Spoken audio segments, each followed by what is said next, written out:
পাপাচার বান্দা যখন দুনিয়া থেকে বিদায় নেওয়ার সময় হয়, নাজালা ইলাইহি মালাইকাতুম মিনাস সামা সুদুল ওয়ুজুহ, কালো চেহারা বিশিষ্ট একদল ফেরেশতা পাপাচারের সামনে আসে। মাআহুমুল মাসুক, সালার বস্তা থাকবে, সালার চট থাকবে সাথে। সুম্মা ইয়াজিউ ইলাইহি মালাকুল মাউত, তারপর মৃত্যুর ফেরেশতা আসবে। আসার পর তার মাথার কাছে বসবে। দেখলেই বড় ভয়ঙ্কর, মৃত্যুর ফেরেশতাকে ভয়ঙ্কর ভাবে দেখবে। মালাকুল মাউত তাকে ডেকে বলবে, আইয়াতুহান নাফসুল খাবিসা, হে খারাপ আত্মা, উখরুজি ইলা সাকাতিল্লাহ, তুই বের হ, আল্লাহ তোর উপর রাগান্বিত, তোর উপর গোসা, বের হ। পাপাচার বান্দা, তার আত্মাটা বের করে আনা হবে। ওই বস্তা সালার চটের মধ্যে নিয়ে এটা পেঁচাবে, এত দুর্গন্ধ বের হবে, উজিদাত আলা জহরিল আর, পুরা দুনিয়া দুর্গন্ধযুক্ত হয়ে যাবে। ফেরেশতারা এই গন্ধ পাবে। আত্মা নিয়ে রওনা করে আসমানের দিকে। অন্য ফেরেশতারা বলে, মাহাদিহির রূহুল খাবিসা, এই খারাপ আত্মা কার? ফেরেশতারা জবাব দেয়, ফুলান ইবনু ফুলান, অমুকের সন্তান, অমুকের আত্মা। প্রথম আসমানের কাছে যাওয়ার পর বলেন তো, ইমানদারের আত্মা কত নম্বর আসমানে গিয়েছিল? পাপাচারের আত্মা প্রথম আসমানের কাছে যাওয়ার পর আল্লাহ তাআলা বলবে, এটাকে উপরে আনা দরকার নাই, এটারে আসমানে উঠানোই দরকার নাই। উক্তুবু কিতাবা আবদি ফি সিজ্জিন, তার আমলনামা সিজ্জিনের মধ্যে লিপিবদ্ধ করো। কিসের মধ্যে?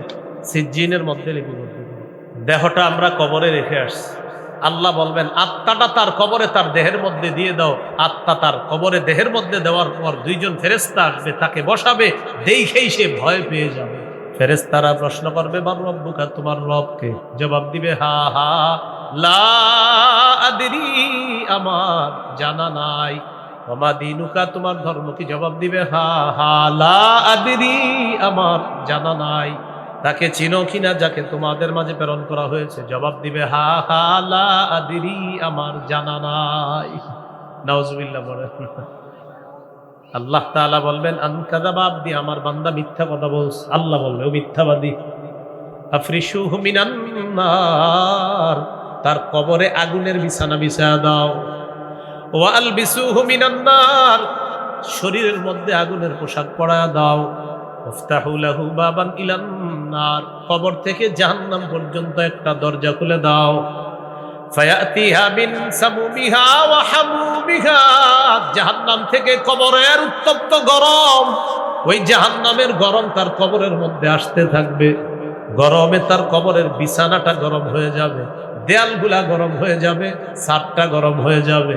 আল্লাহ বলেন, লাহুম মিন জাহান্নামা মিহাদু ওয়া মিন ফাওকিহিম গাওয়াশ, বিছানাটা হবে আগুনের বিছানা, জাহান্নামের বিছানা। কবরের ছাদটা হবে জাহান্নামের। পাশে দাঁড়ায় দেখবে এক ব্যক্তি একটা ডান্ডা নিয়ে দাঁড়ায় আছে।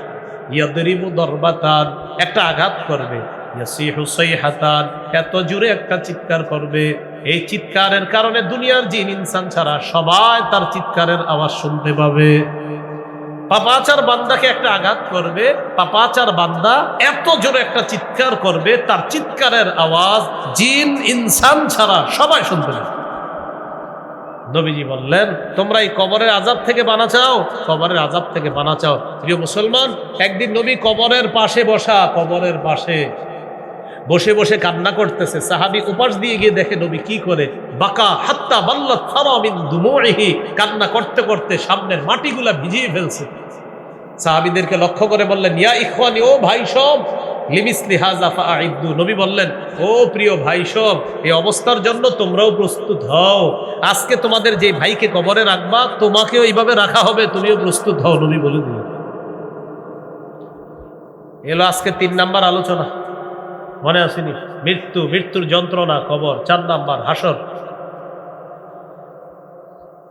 কিয়ামতের ময়দান আল্লাহ কায়েম করবেন, সুনির্ধারিত কিয়ামতের ময়দান। সূরা নাবা 17 নম্বর আয়াতে আছে, ইন্না ইয়াউমাল ফাসলি কানা মিকাতা, কিয়ামতের ময়দানটা সুনির্ধারিত, বিচার দিবস সুনির্ধারিত। সূরা হুদের 104 নম্বর আয়াতে আছে, ওমা নুআখিরুহু ইল্লা লিআজালিম মা'দুদ, আমি কিয়ামতের দিবসটাকে মুলতবি করে রেখে দিলাম, কিয়ামত আল্লাহ সময় মতো ঘটিয়ে দিবেন।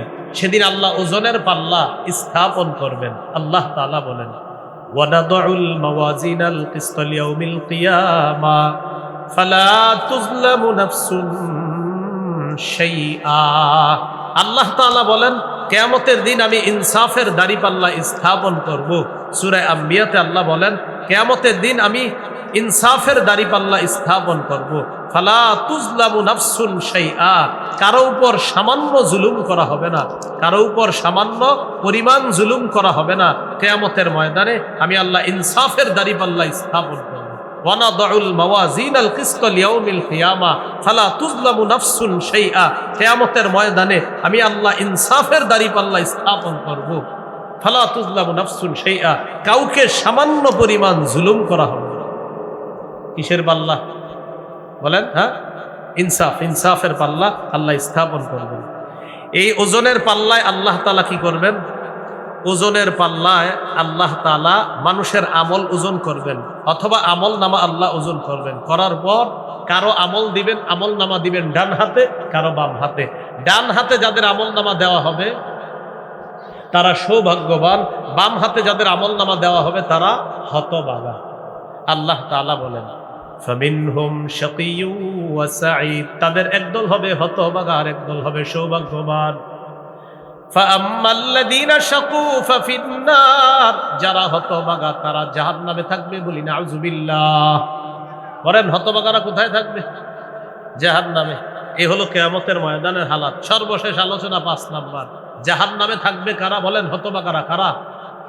তাদের ব্যাপারে সূরা নাবার 21 নম্বর আয়াত থেকে আল্লাহ বলেন ইন্না জাহান্নামা কানাত মিরসাদা, জাহান্নাম ওত পেতে আছে।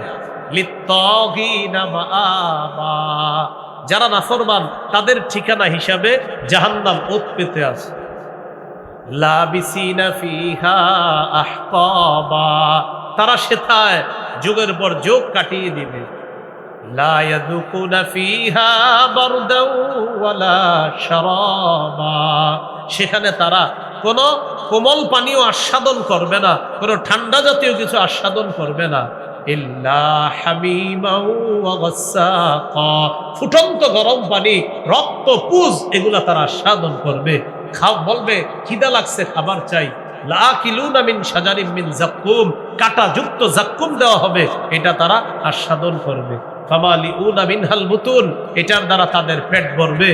এবার পানি চাইবে, তাদেরকে দেওয়া হবে সদীদু আহলিন নার ওয়া কাইহু জাহান্নাম, জাহান্নামীদের রক্ত পুজগুলা একত্রিত করে পানি হিসাবে পান করার জন্য। এই হলো জাহান্নামীদের অবস্থা। সামনে কি মাস? রমজান মাস। একটা তিরমিজির হাদিস শুনেন মন দিয়ে, 2616 নম্বর হাদিস। রাসূলুল্লাহ সাল্লাল্লাহু আলাইহি সাল্লামের এক সাহাবী মুআয ইবনে জাবাল নবীকে বললেন, হুজুর আমার একটা আমল শিখাইয়া দেন, যে আমল আমাকে জান্নাতে প্রবেশ করাবে, জাহান্নাম থেকে দূরে থাকবে। রাসূলুল্লাহ সাল্লাল্লাহু আলাইহি সাল্লাম বললেন, তুমি এমন একটা প্রশ্ন করছো যেই প্রশ্নটা কঠিন, তবে তাদের জন্য সহজ যাদের জন্য আল্লাহ সহজ করে দেন। নবীজি বললেন, ইবাদত করবা, শিরিক করবা না, নামাজ পড়বা, যাকাত দিবা, হজ করবা, রোজা রাখবা। লম্বা আলোচনা করার পর নবী বললেন, সবগুলার সার নির্যাস তোমাকে বলবো না। নিজের জিহ্বাটা ধরে বললেন, মুআয কুফা আলাইকা হাযা, এটা নিয়ন্ত্রণ করবা, সব ঠিক থাকবে। সাহাবী বললেন, ইন্না লা মুআখাযুনা বিমা নাতাকাল্লাম, হুজুর জিহ্বার অপরাধের কারণে কি আমাদেরকে ধরা হবে? নবীজি বললেন, হাল ইয়াকুব্বুন নাস ফিন্নারি আলা ওয়ুজুহিহিম আও আলা মানাখিরিহিম ইল্লা হাসাইদু আলসিনাতিহিম, বেশিরভাগ মানুষ জাহান্নামে যাবে, মাথাটা নিচে পা উপরের দিকে জাহান্নামে নিক্ষেপ করা হবে, শুধু জিহ্বার অপরাধে। বলেন কিসের অপরাধে? কোথায় যাবে? জাহান্নামে। বলেন কোথায় যাবে? জাহান্নামে। এই জন্য খুব সতর্ক আমরা যারা এই মাইকে কথা বলি, মাইকে যেন উল্টা পাল্টা কথা আমাদের মুখ থেকে না আসে। সাবধান, এই জিহ্বা কিন্তু জাহান্নামে নিয়ে, খুব সাবধান। এখানে জাতির এক একটা মিনিট প্রত্যেকের কাছে আমানত, আমানতের খেয়ানত করা যাবে না। কোনো অযথা কথা মাইকে বলা যাবে না, পুরা কথাই বলতে হবে কোরআন সুন্নাহর কথা, না হলে জাতির এই টাইম নষ্ট করার জন্য আল্লাহর কাছে জবাবদিহিতা করতে হবে। তাহলে জিহ্বা বেশিরভাগ মানুষকে কোথায় নিবে? জাহান্নামে। তিরমিজির হাদিস 2406 নম্বর হাদিস, 2406। এই হাদিসের মধ্যে আছে, এক সাহাবী নবীজিকে বললেন, মান নাজাত, হুজুর মুক্তির উপায় কি? নবী বললেন, মুক্তির উপায় 3টা। 1 নাম্বার আমসিক আলাইকা লিসানাক, জিহ্বা নিয়ন্ত্রণ করবা। 2 নাম্বার আল্লিয়াসাকা বাইতুক, তোমার ঘর যেন তোমার জন্য প্রশস্ত হয়, মানে ঘরে থাকবা, না হয় কাজে থাকবা, আড্ডাবাজি করবা না। কিছু মানুষ বাসায় যাওয়ার কথা 6টায়, রাত 10টা বেজে গেছে, বাসায় যায় না। স্ত্রী ফোন দেয়, আপনি কোথায়? আসি, বন্ধুদের সাথে আড্ডাবাজি করতেছি। না, আপনি বাসায় চলে যেতে হবে। বাসা যেন আপনার থাকার জায়গা হয়। আপনি চিন্তা করে দেখেন, আপনার মা বাবা স্ত্রীর সামনে যে গুনাহগুলো করতে পারেন না, এগুলো বাহিরে হয়ে যায় আপনার দ্বারা, কিন্তু তাদের সামনে এই গুনাহ করতে পারবেন না। বোঝা গেল তাদের সামনে থাকাটা আপনি নিরাপদ থাকা, গুনাহমুক্ত থাকা। 3 নাম্বার, রবকে আলা খাতিআতি, গুনাহের জন্য তুমি কান্নাকাটি করবা। গুনাহের জন্য কি করবা? কান্নাকাটি করবা। রাসূলুল্লাহ সাল্লাল্লাহু আলাইহি সাল্লাম বলেন, আস-সাওমু জুন্নাহ, রোজা হলো জাহান্নাম থেকে বাঁচার ঢাল, যতক্ষণ এই রোজাটাকে ছিদ্র না করা হবে। সাহাবীরা বললেন, হুজুর রোজা ছিদ্র হয় কিভাবে? নবী বললেন, 2টি অপরাধে রোজা নামক ঢাল ছিদ্র হয়। কয় অপরাধে রোজা নামক ঢাল ছিদ্র হয়? 1 নাম্বার মিথ্যা কথা, 2 নাম্বার গীবত। এখন বলেন তো, মিথ্যা আর গীবত কি দিয়ে বলা হয়? জিহ্বা। আর বেশিরভাগ মানুষ জাহান্নামে যাবে কিসের অপরাধে? মাশাআল্লাহ। আবার রোজা নামক ঢাল ছিদ্র হয় কয়টা অপরাধে? 1 মিথ্যা, 2 এই 2টা হয় কোন অঙ্গ দিয়ে? বেশিরভাগ মানুষ জাহান্নামে যাবে কোন অঙ্গের কারণে? তাহলে জিহ্বাকে নিয়ন্ত্রণ করতে হবে। তিরমিজির 2407 নম্বর হাদিস।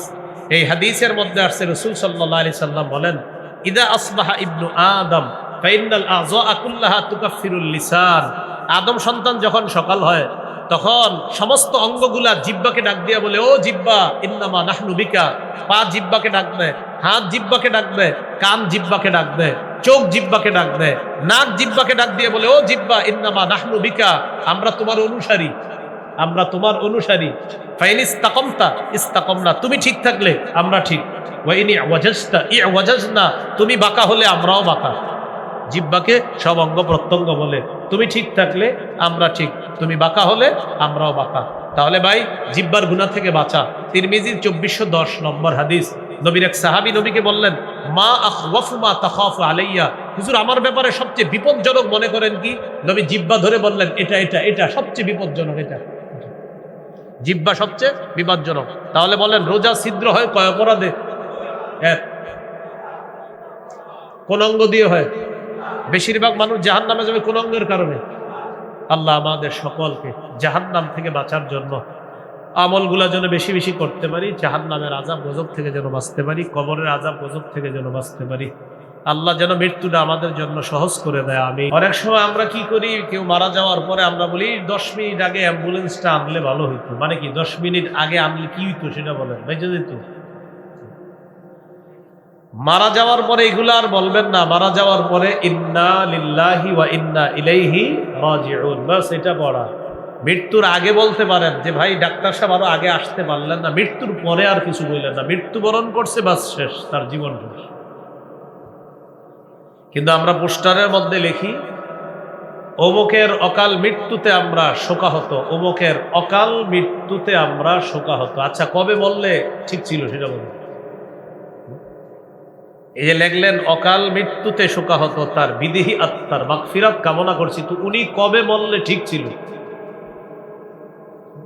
অকাল মৃত্যু এটা বলবেন না, এটা লিখবেন না, এটা মুখে উচ্চারণ করবেন না। অকাল মৃত্যু মানে কি? তার যখন মৃত্যু হওয়ার কথা তখনই হয়েছে, এটা অকাল না, এটা সঠিক কাজ। অকাল মৃত্যু বলবেন? অকাল মৃত্যু বলবেন না। এ হলো মৃত্যুর যন্ত্রণা।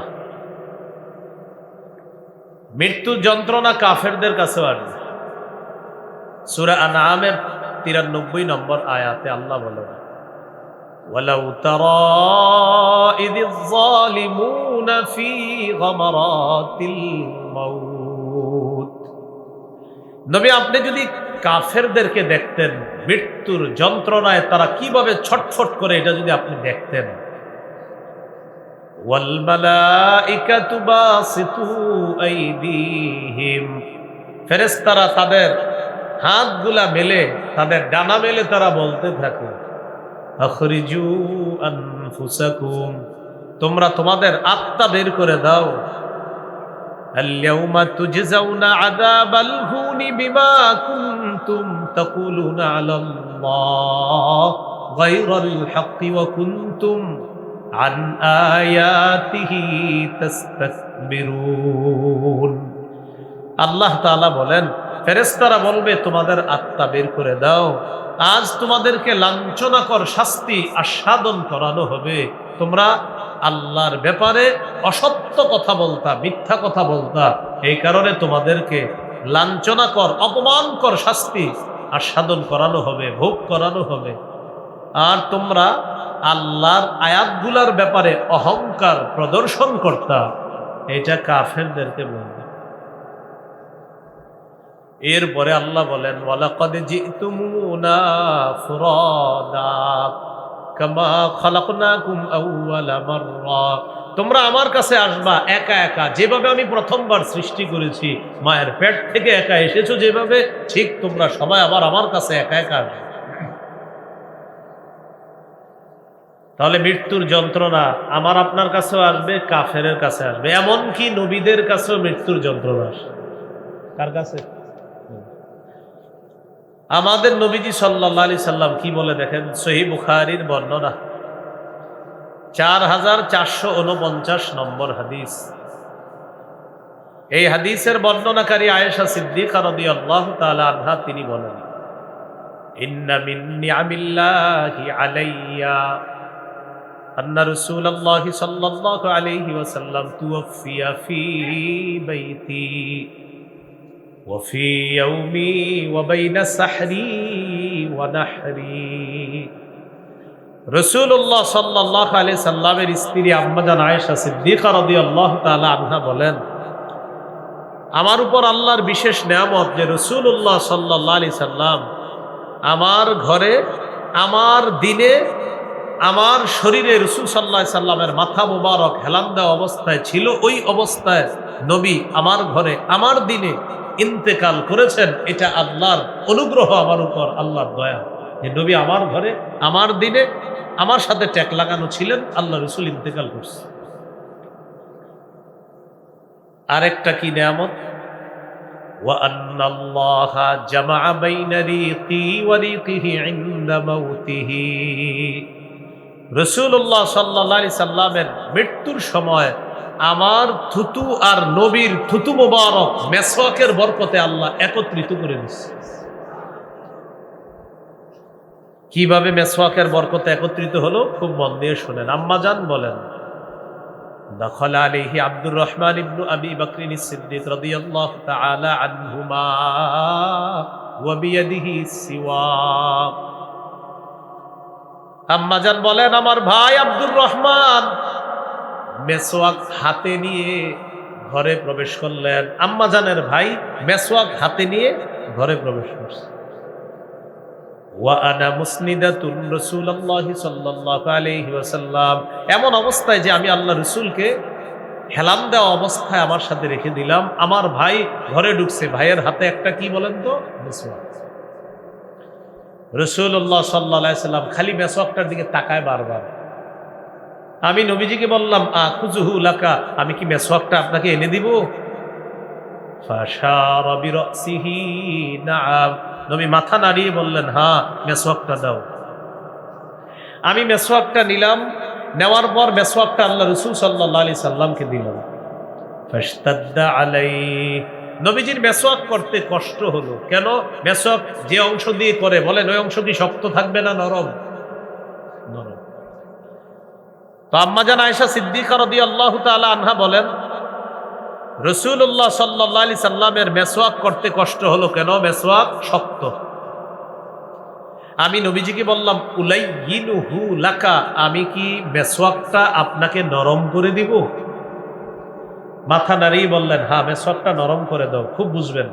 আম্মা জান বলেন, আমি মেসওয়াকটা নিলাম, লাইয়ানতুহু, মেসওয়াকটা নরম করে দিলাম। তাহলে বুঝেন মেসওয়াক নরম করছি কি দিয়ে? দাঁত দিয়ে।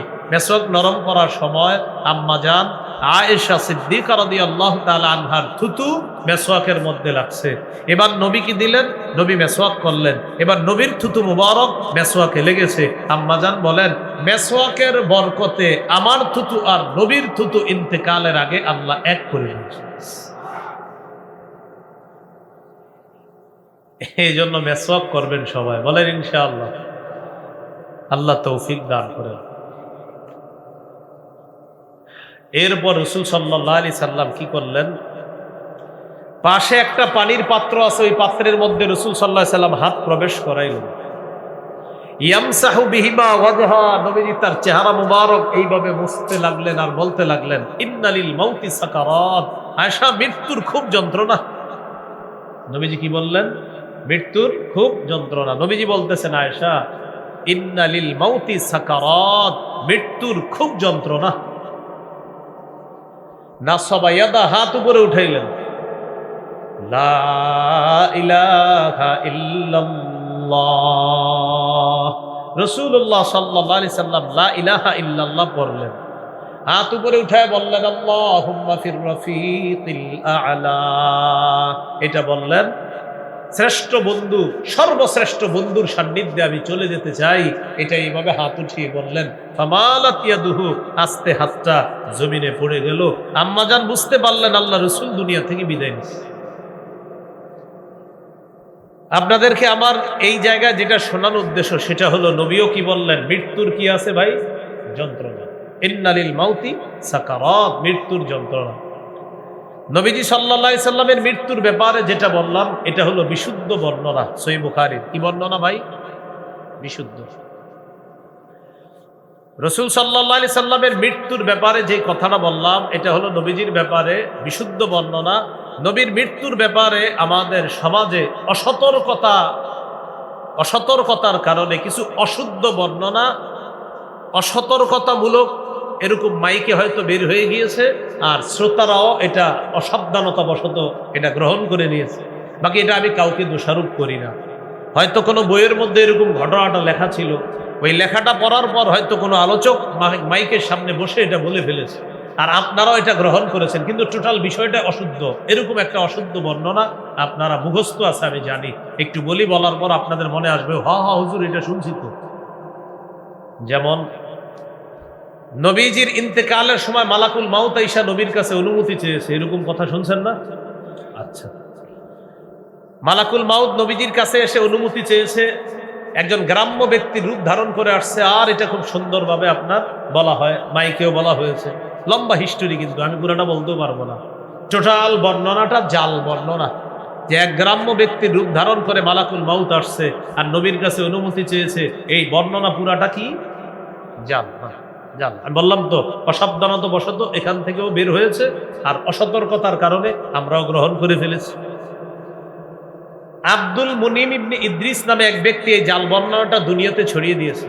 নবীর ইন্তেকালের সময় মালাকুল মাউত গ্রাম্য ব্যক্তির রূপ ধারণ করে এসে নবীর কাছে অনুমতি চেয়েছে, এই জাল বর্ণনাটি আব্দুল মুনিম ইবনে ইদ্রিস নামে এক ব্যক্তি দুনিয়াতে জাল হিসাবে এটা ছড়ায়া দিছে।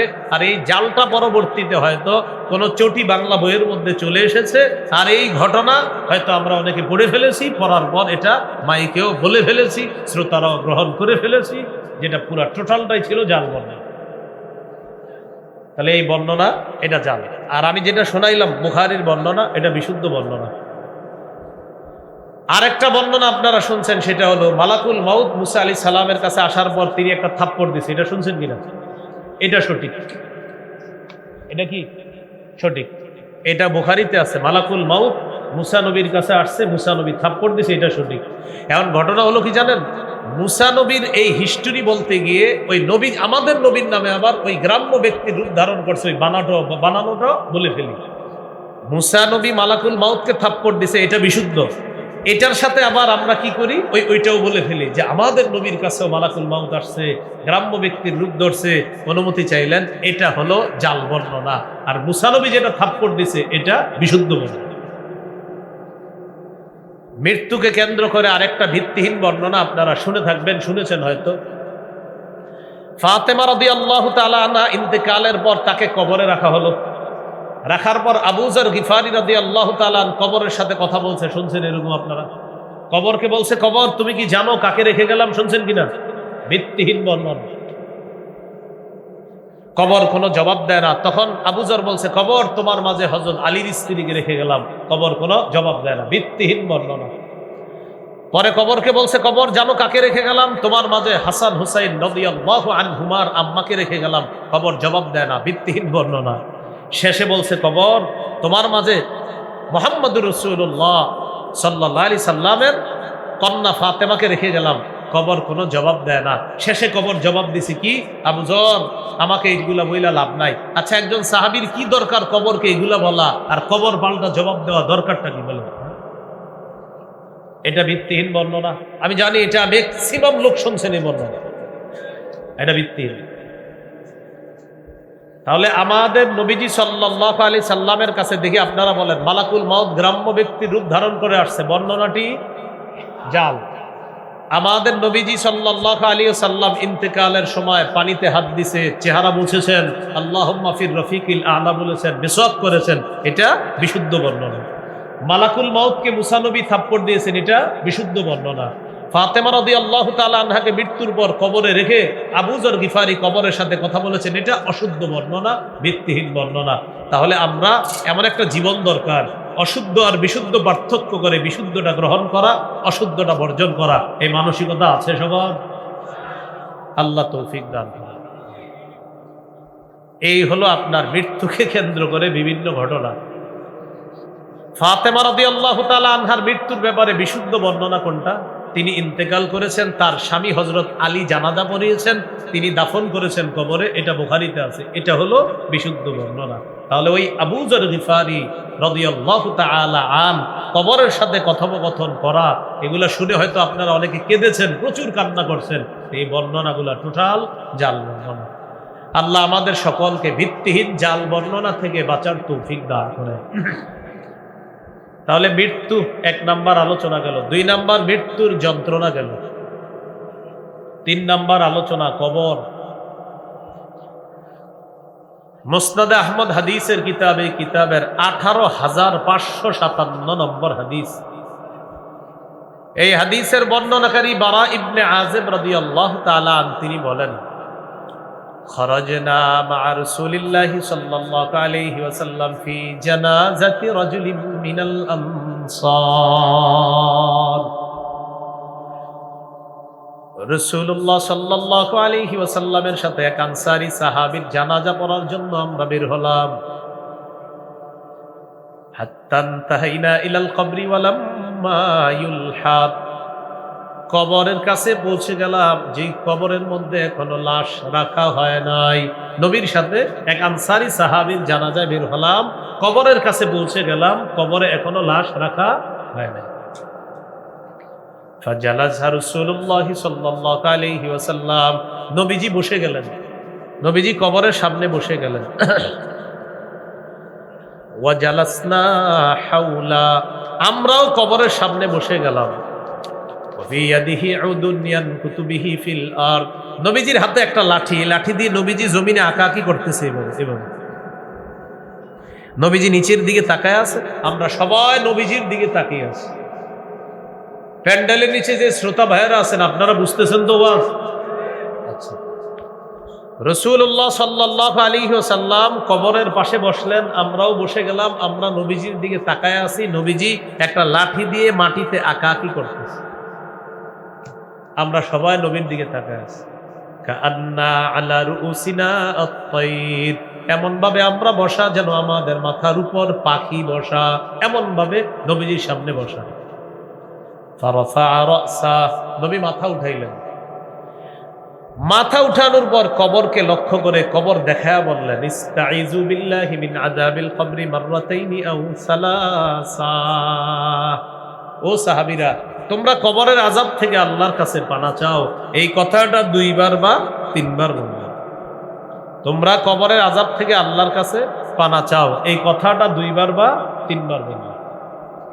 কেন বললেন?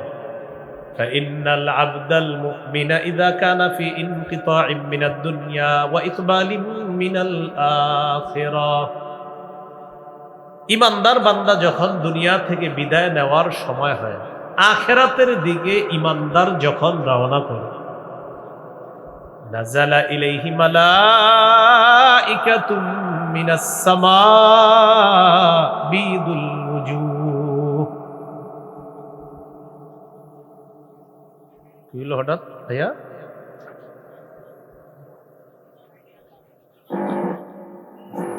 সাবধানে সাবধানে, ঠান্ডা মাথায়, ঠান্ডা মাথায়।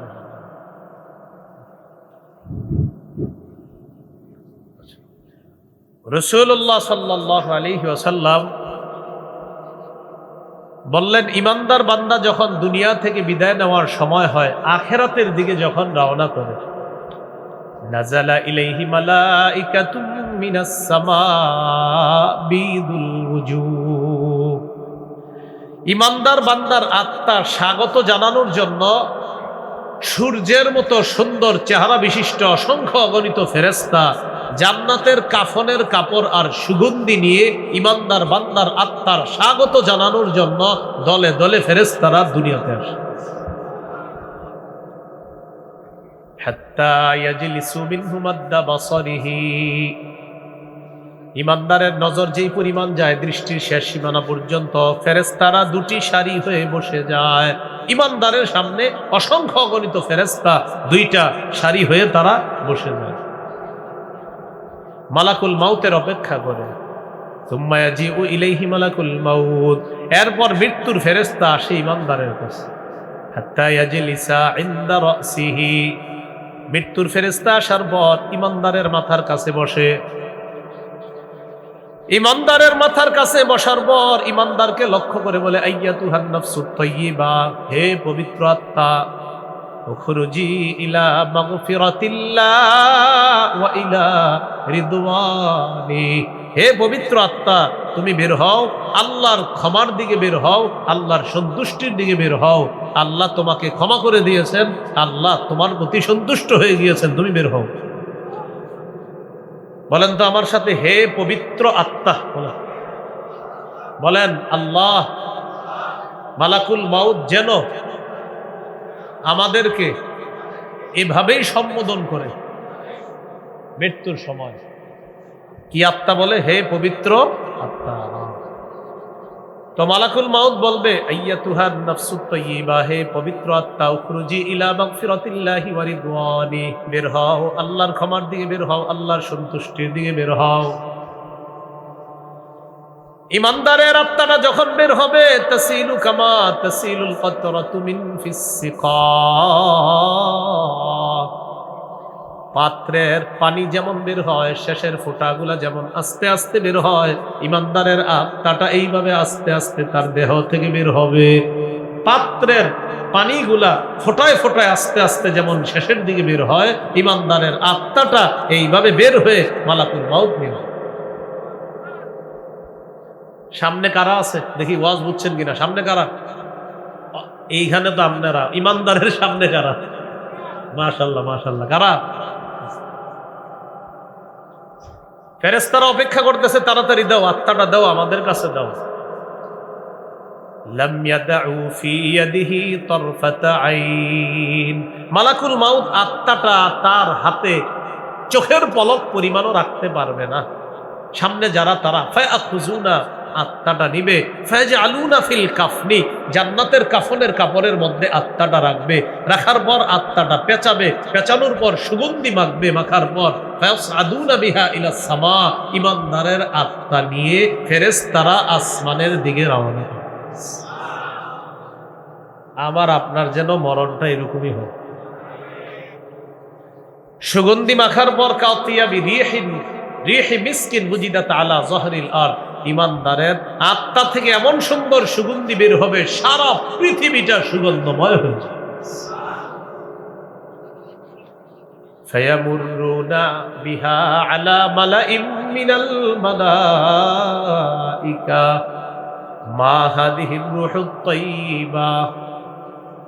আত্মা বহনকারী ফেরেশতারা যখন যায়, এই ফেরেশতাদেরকে অন্য ফেরেশতারা জিজ্ঞাসা করে, মা হাদিহির রূহুত তাইয়্যিবা, এই পবিত্র আত্মা এটা কি? কার আত্মা? কোথায় নিয়ে যাও?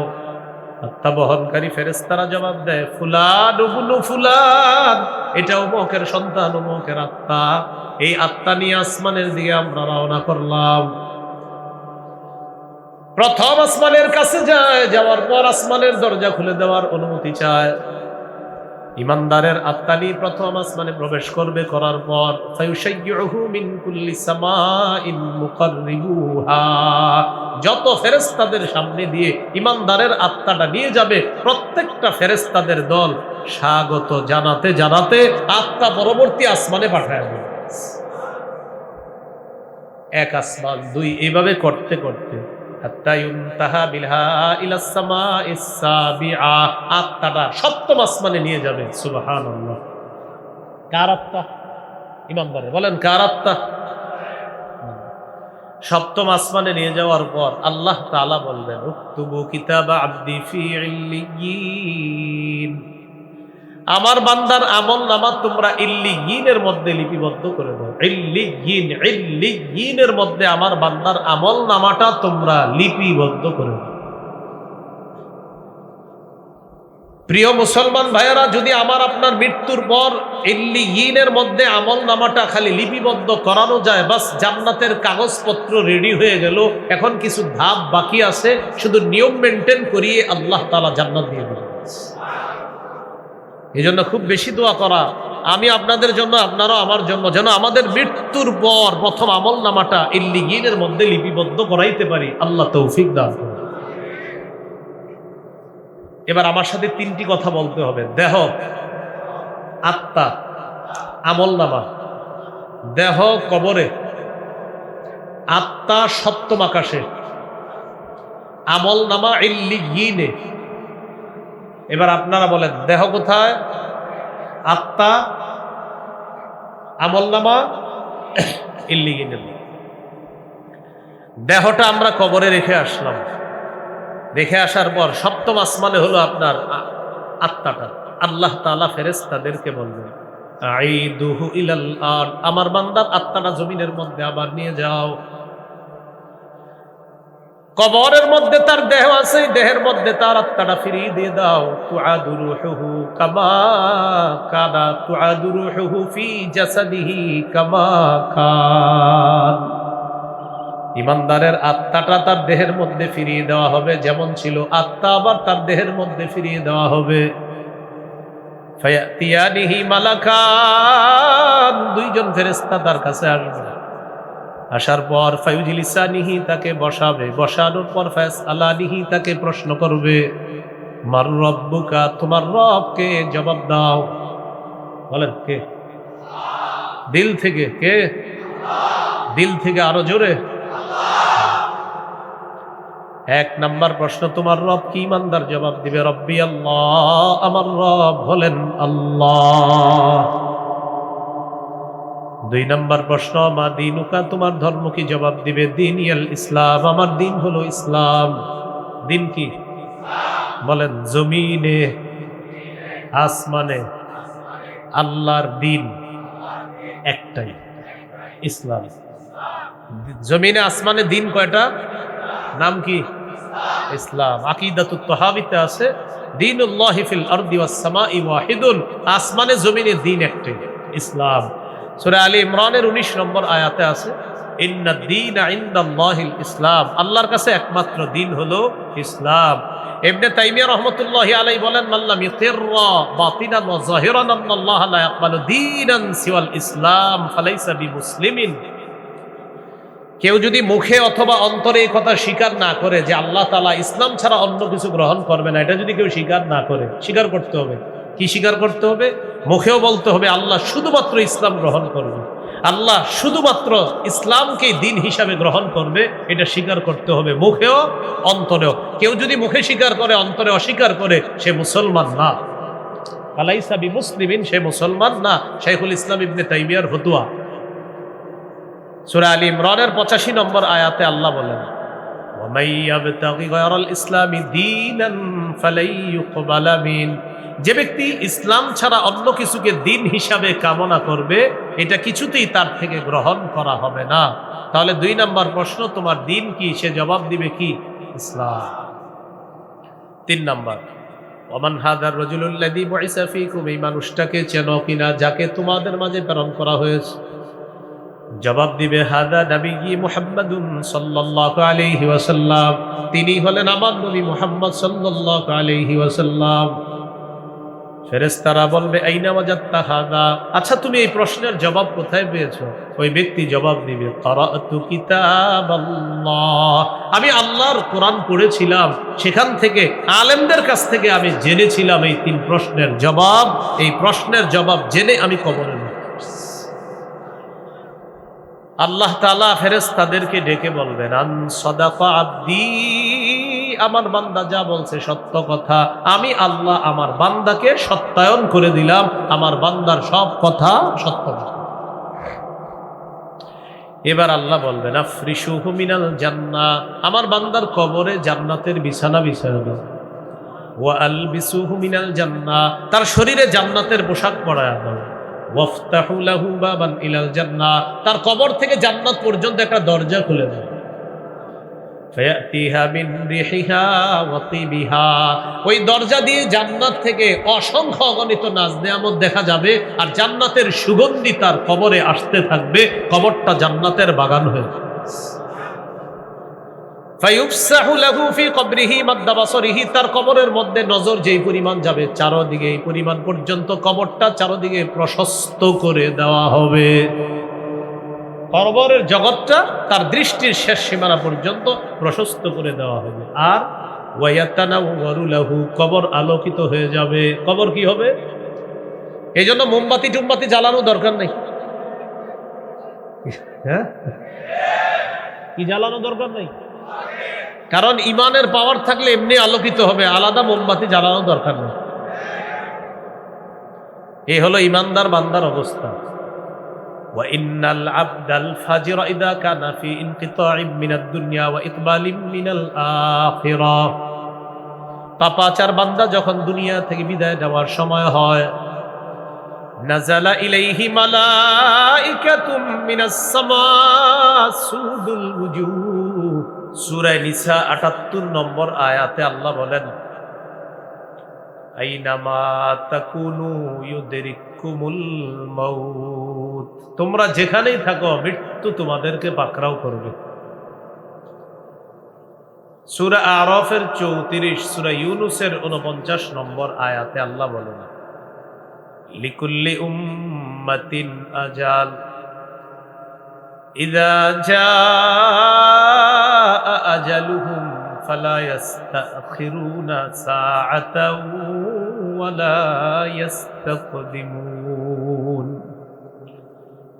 প্রত্যেকটা উম্মতের মৃত্যুর সময় নির্ধারণ করা, মৃত্যু যখন আসবে আগেও না পরেও না, ওই সময় সে মৃত্যুবরণ করবে। সূরা মুনাফিকুনের ১১ নম্বর আয়াতে আল্লাহ বলেন, ওয়ালাই ইউআখিরুল্লাহু নাফসান ইযা জাআ আজালুহা, যখন মৃত্যু আসবে তখন আল্লাহ কিছুতেই কোন নফসকে কাউকে সামান্য সুযোগ দিবেন না, কিছুতেই সুযোগ দিবেন না যখন মৃত্যু আসবে। সূরা জুমুয়া ৮ নম্বর আয়াতে আল্লাহ বলেন, কুল ইন্নাল মাউতাল্লাযী তাফিররুনা মিনহু ফাইন্নাহু মুলাকীকুম, নবী আপনি বলেন, নিশ্চয়ই যে মৃত্যু থেকে তোমরা পালিয়ে বেড়াও, এই পালানো তোমাদের কোনো কাজে আসবে না। অন্য আয়াতে আল্লাহ বলেন, ফাইন্না আজালাল্লাহি লাআত, মৃত্যু নির্ধারিত সময় যেটা সেটা আসবে আপনার, নির্ধারিত সময় যখন মৃত্যু হবে সেটা এসে যাবে আপনার কাছে। এ হলো আমাদের আজকের প্রথম আলোচনা, মৃত্যু থেকে বাঁচার কোনো সুযোগ নেই। দ্বিতীয় আলোচনা, মৃত্যুর যন্ত্রণা সবার কাছে আসবে। সূরা কফের ১৯ নম্বর আয়াতে আল্লাহ বলেন, ওয়াজাআত সাকরাতুল মাউতি বিল হক, মৃত্যুর যন্ত্রণা সত্যি সত্যি চলে আসবে। যালিকা মা কুনতা মিনহু তাহিদ, এটা সেই মৃত্যু যে মৃত্যু থেকে তোমরা পালিয়ে বেড়াও। সূরা ওয়াকিয়া ৮৩ থেকে ৮৫ নম্বর আয়াতে আল্লাহ বলেন, ফালাউলা ইযা বালাগাতিল হুলকুম ওয়া আনতুম হিনাইযিন তানজুরুন ওয়া নাহনু আকরাবু ইলাইহি মিনকুম ওয়ালাকিন লা তুবসিরুন, মৃত্যু পথযাত্রীকে তোমরা আটকে রাখতে পারবা না। যখন প্রাণ উষ্ঠাগত হবে তখন মৃত্যু পথযাত্রীকে তোমরা আটকে রাখতে পারবে না। চেয়ে চেয়ে তোমরা দেখবা মৃত্যু পথযাত্রীকে তোমাদের চেয়ে আমি তার অধিক নিকটবর্তী, কিন্তু তোমরা তা দেখো না। মৃত্যু পথযাত্রীর অধিক নিকটে আমি আল্লাহ, তোমরা তা দেখো না। সূরা কিয়ামত 26 থেকে 30 নম্বর আয়াতে আল্লাহ বলেন, কাল্লা ইযা বালাগাতিত তারাকিয়া ওয়া কিলা মান রাক। মৃত্যু পথযাত্রীকে তোমরা কিছুতেই আটকে রাখতে পারবে না। যখন প্রাণ উষ্ঠাগত হবে, ওয়া কিলা মান রাক, আশেপাশে থেকে বলা হবে ঝাড়ফুঁককারী কোথায়, ডাক্তার কবিরাজ কোথায়, ডাকা হবে এমন মৃত্যু পথযাত্রীর। তাকে বাঁচানোর জন্য মানুষ ডাক্তার খুঁজবে, কবিরাজ খুঁজবে। আল্লাহ বলেন, ওয়াযান্না আন্নাহুল ফিরাক। মৃত্যু পথযাত্রী বিশ্বাস করবে সে দুনিয়া থেকে বিদায় নিচ্ছে, এই জগৎ থেকে সে বিচ্ছিন্ন হয়ে যাচ্ছে, এটা তার বিশ্বাস হবে। ওয়ালতাফাতিস সাকু বিসাক, পায়ের নলা একটা আরেকটার সাথে মিলে যাবে। ইলা রাব্বিকা ইয়াউমাইযিনিল মাসাক, সেদিন তোমাকে তোমার রবের দিকে টেনে নিয়ে যাওয়া হবে। তাহলে ইমানদারের কাছেও মৃত্যুর যন্ত্রণা আসবে, মৃত্যু পথযাত্রীকে বাঁচানো সম্ভব না। এইভাবে আলোচনাটা সমাপ্ত হবে ইনশাআল্লাহ। তো জাহান্নাম জান্নাত ফায়সালার আগে দুনিয়ার জীবন এটা কাটানোর পর আমাদের একদিন মৃত্যু চলে আসবে। দুনিয়াতে আমরা কেন আসলাম যদি মৃত্যু বরণ করতেই হয়? সূরা জারিয়াতের 56 নম্বর আয়াতে আল্লাহ বলেন, ওয়ামা খালাকতুল জিন্না ওয়াল ইনসা ইল্লা লিয়াবুদুন। জিন ইনসানকে আমি সৃষ্টি করেছি আমার ইবাদত করার জন্য। ইবাদত কতদিন করব? সূরা হিজরের 99 নম্বর আয়াতে আল্লাহ বলেন, ওয়া'বুদ রাব্বাকা হাত্তা ইয়াতিয়াকাল ইয়াকিন। মৃত্যু আসা পর্যন্ত তুমি তোমার রবের ইবাদত করো। মৃত্যু এসে যাবে, কোনো সন্দেহ নাই। সূরা আনকাবুতের 57 নম্বর আয়াতে আল্লাহ বলেন, কুল্লু নাফসিন যায়িকাতুল মাউত। প্রত্যেকটা নফস মৃত্যুর স্বাদ গ্রহণ করবে। সূরা আলী ইমরানের 185 নম্বর আয়াতে আল্লাহ বলেন, কুল্লু নাফসিন যায়িকাতুল মাউত। প্রত্যেকটা নফস মৃত্যুর স্বাদ গ্রহণ করবে। ওয়া ইন্নামা তুওয়াফাউনা উজুরাকুম ইয়াউমাল কিয়ামাহ। কিয়ামতের দিন তোমাদেরকে তোমাদের প্রতিদান পরিপূর্ণভাবে দেওয়া হবে, প্রাপ্য পরিপূর্ণভাবে বুঝিয়ে দেওয়া হবে।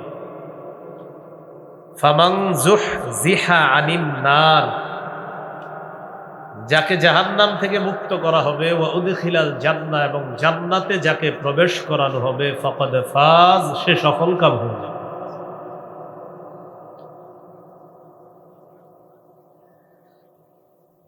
সূরা আহজাবের 16 নম্বর আয়াতে আল্লাহ বলেন, কুল লা ইয়ানফাকুমুল ফিরারু ইন ফারারতুম মিনাল মাউত। তোমরা যদি মৃত্যু থেকে পলায়ন করো, নবী আপনি বলেন তোমাদের এই পলায়ন কিছুতেই কোনো কাজে আসবে না। আল্লাহ যেন মৃত্যুটা আমাদের জন্য সহজ করে দেয়, আমিন। ওয়া আখিরু দাওয়ানা আলহামদুলিল্লাহি রাব্বিল আলামিন। একটা ঘোষণা দিতে বলা হয়েছে। আমার একটা সংকলন আছে মিম্বরের আমানত। অনেক মানুষ আপনারা যাদের প্রয়োজন হয় গাড়ি থেকে সংগ্রহ করে নেবেন। 1 থেকে 8 খণ্ড মিম্বরের আমানত।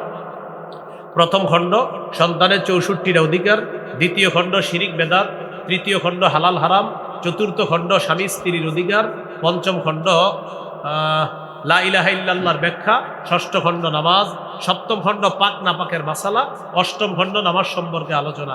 1 থেকে 8 খণ্ড গাড়িতে আছে। গাড়ির কাজ না ভেঙে যদি কেউ পারেন সংগ্রহ করেন। হ্যাঁ, গাড়ির কাজ ভাঙা যাবে না, ওইভাবে সংগ্রহ করেন। অলরেডি কাজ ভাঙা হয়েছে কয়েকবার, সেই জন্য আপনারা কিন্তু কাজ ভাঙেন না। আসসালামু আলাইকুম।